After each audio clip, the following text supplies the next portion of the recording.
It's another day, and there's more controversy surrounding the Trump administration, especially now that Kash Patel has been confirmed as the FBI director.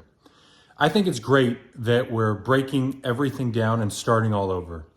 My issue with a lot of this stuff is when you've had such an extreme left, courts, justices, everything happening in the past few years, and you're having this swing all the way right.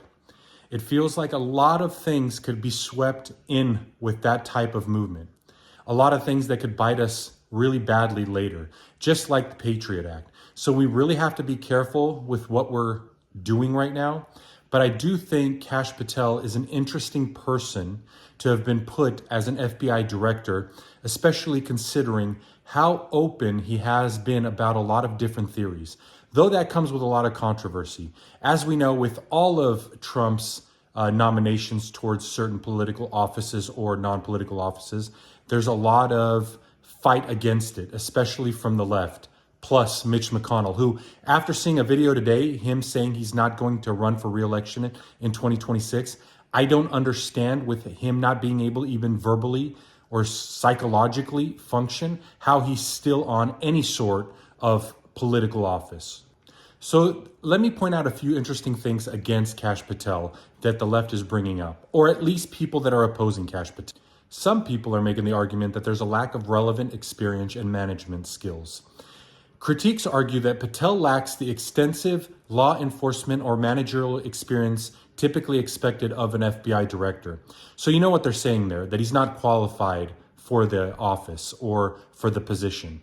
But a lot of times, right, who is qualified for any position when they're going into a new position? I think he's had a lot of experience. He knows how to think clearly. He knows how to speak clearly. So it would be nice to have people in there that are critically thinking. Again, I know there's two sides to what type of person everyone thinks he is. I'm just kind of happy that there's a completely different type of perspective going into such an organization. Another main argument is that he's perceived as being an extreme loyalist to Trump. That's like one of the most major concerns, that he is completely politically aligned with Trump, and he is just going to be an extended arm of Trump doing all of Trump's bidding.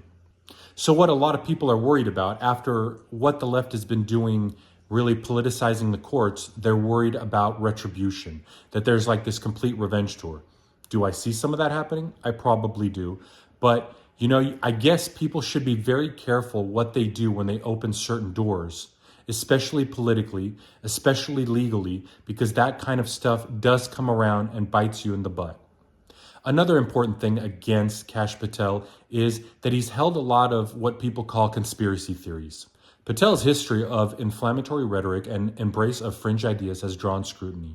He has promoted debunked claims such as voter fraud in the 2020 election and FBI agents inciting the January 6, 2021 Capitol attack.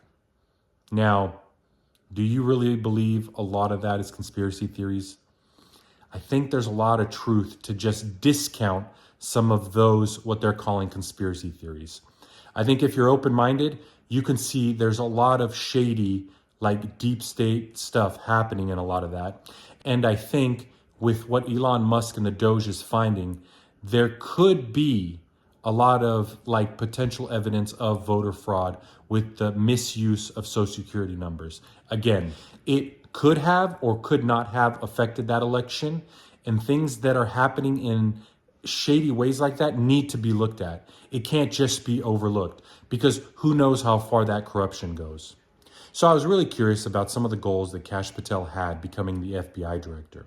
And some of the things he stated was that he wanted to depoliticize. He really wanted to focus on depoliticizing and reforming the FBI. He has an intent to de-weaponize and depoliticize the FBI. I definitely don't think any of those organizations should be using such offices and such positions for any political means.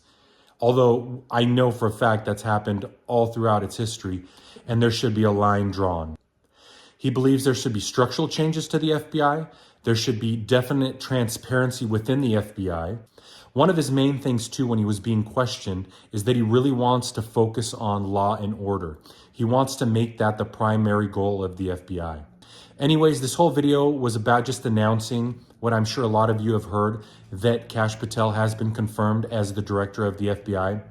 I think it could be possibly a very good thing, especially having a new perspective in an office like that. I know a lot of people believe he's just going to be doing the bidding of Donald Trump, as we've seen in Donald Trump's previous presidency. That didn't go so well. I wouldn't say the FBI was just doing his bidding. I just believe that this is another confirmation that there is change coming to the government. Hopefully, it'll be great change, and we won't know till we look back at this time that we're living through right now.